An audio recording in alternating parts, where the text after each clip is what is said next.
Good morning, Radhe Radhe, জয় নিতাই বন্ধুরা। আবার একটা দারুণ রেসিপির ভিডিও নিয়ে হাজির হয়ে গেছি। এগুলো কি বলো তো, আমলা। আমলা তো এখন কম বেশি সব সময় পাওয়া যায়, আর এখন প্রচুর পরিমাণে আমলা পাওয়া যাচ্ছে। আমলা শেষ হওয়ার আগেই কিন্তু এইটা বানিয়ে ফেলো। এখন প্রচুর সর্দি কাশি ঠান্ডা সব সময় এটা বানিয়ে আমরা রাখতে পারি। আমলাটাকে পরিষ্কার করে ধুইয়ে এই যে ছালনির মধ্যে নিয়ে নিলাম, নিয়ে আমি উষ্ণ গরম জলে এটাকে বয়েল করার জন্য রেখে দিলাম চাপা দিয়ে। যতক্ষণ না এটা ভালোভাবে বয়েল হচ্ছে ততক্ষণ এটাকে বয়েল করব। বয়েল হতে হতে চলো এর একটা মশলা তৈরি করে নিই। কি দিয়েছি? তেজপাতা, দারচিনি, লবঙ্গ, গোলমরিচ, এলাচ, পানমৌরি, জোয়ান, ধনে, আদা, শুকনো লঙ্কা নিয়েছি, আর নেব ঘি। এবারে কড়াইতে আমি দিয়ে দিলাম শুকনো লঙ্কা। শুকনো লঙ্কাটা আগে একটু ভাজা ভাজা হয়ে আসবে, তারপরে বাকি সমস্ত মশলাগুলো আমি এর মধ্যে দিয়ে দিলাম। খাড়ি গরম মশলা দিয়ে দিলাম। এটা তো দেখতেই পাচ্ছ আমলা দিয়ে কি বানাবো, তোমরা এতক্ষণে বুঝতে পেরে গেছো। এটাকে ভালোভাবে আমি একটু ভাজা ভাজা করে নিব, জাস্ট একটু ফটার ফটার ফটার ফটার চটফট করতে থাকবে, তখনই গ্যাসটাকে বন্ধ করব। না হলে বন্ধুরা পুড়ে গেলে এর স্বাদটা একদম বেস্বাদ হয়ে যাবে। আর এইগুলো বানিয়ে যদি একটু রোদে দিয়ে স্টোর করে রাখা যায় না, বছর বছর এই আমলার যে পাচনতন্ত্র বা তোমার কি বলে এটাকে, চ্যবনপ্রাশ বা ক্যান্ডি, এই দেখো চটক পটক করা শুরু করলো। এবারে আমি গ্যাসটাকে একদম ভালোবাসার হাত দিয়ে বন্ধ করে দেব। এদিকে আমার আমলাটাও সেদ্ধ হয়ে গেছে। দেখো আমলা সেদ্ধ হলেই কিন্তু ফেটে যায়, তাহলে আর কোনো অসুবিধা হবে না। আমলাটা একটু জাস্ট ঠান্ডা হবে, তারপরে সব দানাগুলো বের করে নেব। গরম অবস্থায় করতে যাবে না, হাতটাকে পুড়িয়ে ফেলবে বন্ধুরা, কারণ আমরা মহিলারা হাত পুড়ে গেলে কিন্তু বাড়ির কাজ করতেই হবে। হালকা ঠান্ডা হয়েছে, মিক্সি জারের মধ্যে দিয়েই দেখো আধা ভাঙা করে নিয়েছি। দারুণ একটা গন্ধ বেরোচ্ছে, যাদের নাক আটকে গেছে তাদেরও নাকটা খুলে যাবে। এইবারে আমি হালকা ঠান্ডা হতেই দেখো এবার থেকে দানাগুলো বের করে নিচ্ছি, কারণ সেদ্ধর পরে না দানা বের করতে কোনো অসুবিধা নেই, সব একদম কেটে কেটে খুলে যায়। আমলা কিন্তু তোমরা রোদে দিয়ে শুকনো করে স্টোর করে রাখতে পারো, আমলার মোরব্বা বানাতে পারো, আমলার ঝাল আচার বানাতে পারো। আর আমলা যে আমাদের শরীরের পক্ষে কতটা উপকার সেটা তোমরা সবাই কম বেশি জানো। আমলার জুস খেলে পেট পরিষ্কার হয়, রক্ত পরিষ্কার হয়, চুলের জন্যও তেমনই খুব উপকারিত। আমলার ডাইজেস্ট করতে ক্ষমতা আসে, এবং আমলার জুসটাও খুব ভালো, স্কিনের জন্য ভালো, পেটের জন্য ভালো, সর্দি কাশির জন্য ভালো। আমলা দিস ইজ গুড। আমলা সাউথে আমলা আবার তরকারি করে খায়, সাম্বার বানিয়ে খায়, দারুণ লাগে বন্ধুরা। চলো অনেক লেকচার দিলাম, এরপরে সমস্ত দানাগুলো আমলা থেকে একে একে করে সব বের করে দিলাম। এরপরে কি করতে হবে তোমরা এতক্ষণে বুঝতে পেরে গেছো। এটা আমি চ্যবনপ্রাশ বা ক্যান্ডি বানাবো। অনেক দিনের ইচ্ছা ছিল একটু ক্যান্ডি বানাবো। চ্যবনপ্রাশ বাজারে কিনতে পাওয়া যায়, অনেক দাম নেয়। এরকম করে যদি আমরা ঘরে খুব সুন্দর করে কম খরচে বানিয়ে রোদে দিয়ে দিয়ে আমরা যদি এটাকে মানে স্টোর করে রাখতে পারি, কমসে কম এটা 6 মাসের জন্য তো কোনো খারাপ হবে না, কারণ অনেক কিছু এতে পড়ে। আমরা এখানে গরম মশলা ইউজ করছি, মানে দারচিনি, লবঙ্গ, তেজপাতা, আদা। তোমরা এখানে আমি তোমার তেজপাতা বের করেছি, একটু টেস্টের জন্য লঙ্কা দিলাম। দেখো সবগুলোকে আমি একদম দানা পরিষ্কার করে বের করে তোমাদের সামনে রেখে দিলাম। এরপরে কি করব, মিক্সির জার একটা নিয়ে নিয়েছি, সুন্দর করে সমস্ত আমলাগুলো হাতের সাহায্যে ঢেলে দিলাম। ঢেলে আস্তে আস্তে গরম অবস্থায় না এটাকে মিক্সিতে পিষে নেবে, না হলে কিন্তু পিষতে বারোই কষ্ট হবে।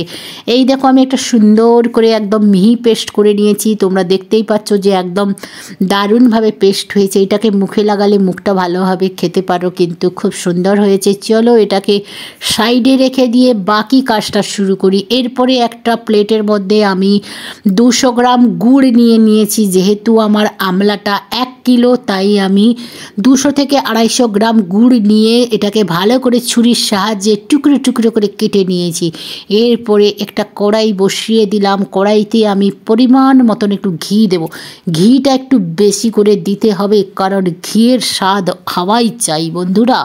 তোমরা জানো চ্যবনপ্রাশে অনেকটা ঘি দিতে হয়। এরপরে আমি দিয়ে দিলাম সেই আমলার পেস্ট, রামদেব বাবার আমলার পেস্ট। আমি হয়তো রামদেব বাবা হতে পারবো না, কিন্তু চেষ্টা করছি বাড়িতে বানানোর। এরপরে সুন্দর করে স্নেহ, ভালোবাসা, মমতা দিয়ে আমি আমলাগুলো ঘিয়ের স্বাদে একটু ভালো করে নাড়াচাড়া করে নেব, যাতে যে আমলাতে যে এক্সট্রা জলটা আছে সেটা একদম ভালোভাবে শুকিয়ে যাবে। বন্ধুরা, তোমরাও এইভাবে বানিয়ে বাড়িতে রাখবেন। যারা বুড়ো বয়স্ক ইয়ং জেনারেশন আছে, ছোট্ট বাচ্চা, কচি বাচ্চা, বুড়ো বাচ্চা, সবাইকে এই 1 চামচ করে সকালে বিকাল করে চ্যবনপ্রাশ খাইয়ে দেবেন। শরীরটা গরম থাকবে, সর্দি কাশি থেকে দূরে সরে যাবে সবাই। বন্ধুরা চলো, ভালোবাসার হাত দিয়ে একটু ভালো করে ঘিয়ের সাথে নাড়াচাড়া করে নিচ্ছি। তোমরাও ভালোভাবে কষাবে, কষাতে কষাতে যেন হাতটা ব্যথা হয়ে যায়। যাস না, মজা করলাম। সুন্দর করে এটাকে নাড়াচাড়া করতে হবে। গ্যাসটাকে একদম কমিয়ে রেখে করবে, না হলে চচ্চর করে গ্যাসটার মতলব আমলাটা পুড়ে যেতে পারে। ননস্টিক কড়াইতে একটু করবে, ভালোবাসার হাত দিয়ে একটু সুন্দর করে নাড়াচাড়া করবে, নাড়াচাড়া করবে, নাড়াচাড়া করবে। করতে করতেই কিন্তু হাতটা ব্যথা যখন হয়ে যাবে তখন বুঝতে হবে আমলাটা অনেকটা শুকিয়ে এসছে। এরপরই আমি দিয়ে দিলাম যে গুড়টা কেটে রেখেছিলাম, সেই গুড়টা এর মধ্যে ঢেলে দিলাম। একটু খাট্টা মিঠা হলে বেশ ক্যান্ডিগুলো জমবে ভালো। বাজারে অনেক দামের ক্যান্ডি পাওয়া যায়। আমরা যদি 40 টাকা দিয়ে 1 কিলো আমলা কিনে নিয়ে এসে বাড়িতে বানিয়ে ফেলি, একদম ফ্রেশ পাবো, কোনো নোংরা থাকবে না। বাড়িতে হাইজিন মেনটেন করে আমরা বানাবো। এইবারে দেখো গুড়টা দিয়ে, চামচটা দিয়ে সুন্দর করে নাড়াচাড়া করে বড়ো গুড় থেকে জল বেরোচ্ছে, তখনও আমাকে কিন্তু এইভাবে নাড়াতে হবে। নাড়াতে নাড়াতে নাড়াতে যখন গুড়ের জলটা পুরো শুকে যাবে, তখন যে ভাজা মশলাটা রেডি করে রেখেছিলাম না বন্ধুরা, সেটা আবার দিয়ে দিতে হবে। এখনও কিন্তু গুড় মিলছে না। গুড় মেলানোর জন্য তোমাকে আরও ধৈর্য ধরে নাড়াতে হবে, নাড়াতে হবে, নাড়াতে হবে। ও মাই গড, কত সুন্দর হয়ে গেছে। নাড়াতে নাড়াতে আমার গুড়টা অনেকটা মেল্ট হয়ে এসেছে আর কালারটা চেঞ্জ হয়ে গেছে। দারুণ একটা গন্ধ বেরোচ্ছে, মনে হচ্ছে যেন এক্ষুনি খেয়ে নেই, হালুয়া বনে গেছে।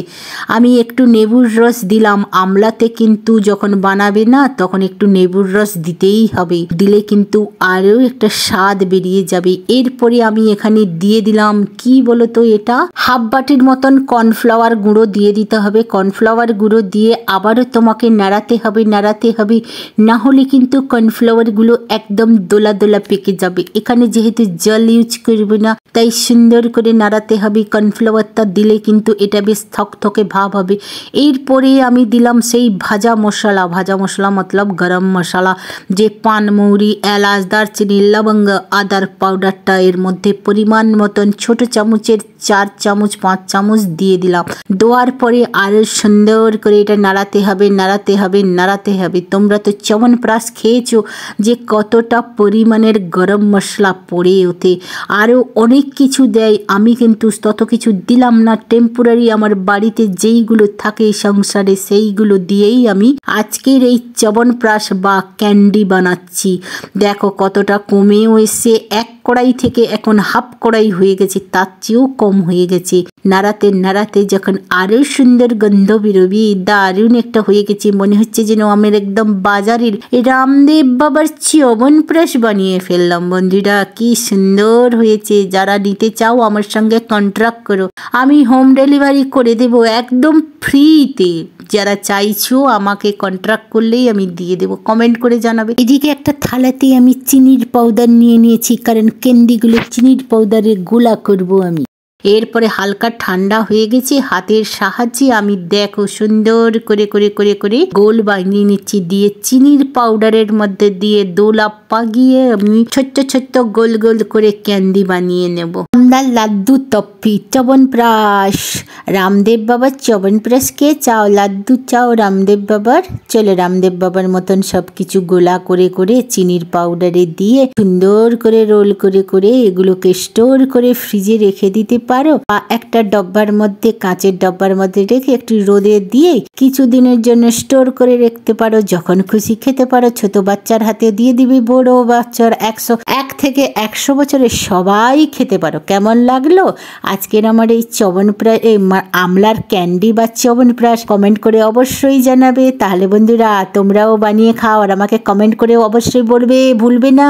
অর্ডার দেবে কিন্তু রামদেব বাবার এরকম চ্যবনপ্রাশ। তাহলে আজকের মতন টাটা, বাই বাই। আবার একটা নতুন ব্লগে দেখা হচ্ছে। সবাই ভালো থাকবে, সুস্থ থাকবে। রাধে রাধে।